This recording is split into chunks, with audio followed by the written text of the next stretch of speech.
নমস্কার বন্ধুরা, শিখা home kitchen ব্লগে আপনাদের সবাইকে স্বাগত। আজকে আপনাদের জন্য একটা নতুন রেসিপি নিয়ে চলে এসেছি, মোচার ঘন্ট।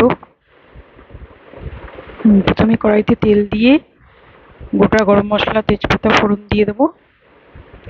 দারচিনি, ছোটো এলাচ, লবঙ্গ, তেজপাতা দিয়ে ফোড়ন দিয়ে একটু নাড়াচাড়া করে নিয়ে এবার ওর মধ্যে একটা ছোটো আলু কুটে রেখেছি ডুমো ডুমো করে, সেটা দিয়ে ভালো করে লাল লাল করে আলুটাকে ভেজে নিতে হবে। আলুটাকে ভেজে নেব, নিয়ে আলুটাকে নাড়াচাড়া করতে হবে, করে লাল লাল করে ভেজে নিতে হবে। নিয়ে এবার দুটো মোচা আর ছোলা দিয়ে কেটে রেখেছিলাম, সেটা ছোলা দিয়ে প্রেসারে দুটো সিটি মেরে রেখেছিলাম, জলটা ঝরিয়ে সেটা দিয়ে দিলাম। দিয়ে ভালো করে কষাতে হবে আলুর সাথে। মোচা আর ছোলাটাকে ভালো করে কষিয়ে নেব। বন্ধুরা, ভালো লাগলে অবশ্যই লাইক, শেয়ার, সাবস্ক্রাইব করবেন প্লিজ। ভালো করে কষাতে কষাতে কষিয়ে নিয়ে এবার ওর মধ্যে পরিমাণ মতো নুন, হলুদ,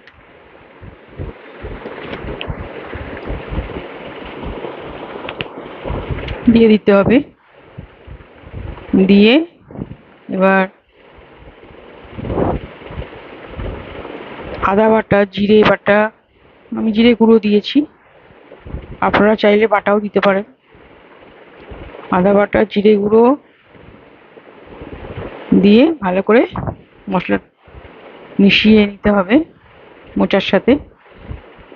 ভালো করে মিশিয়ে নিয়ে কষিয়ে নিয়ে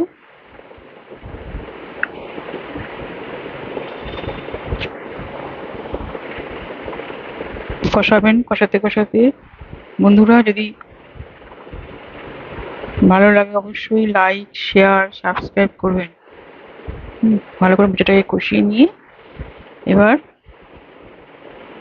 দেখুন মোচাটা মোটামুটি হয়ে এসছে। ওর মধ্যে এবার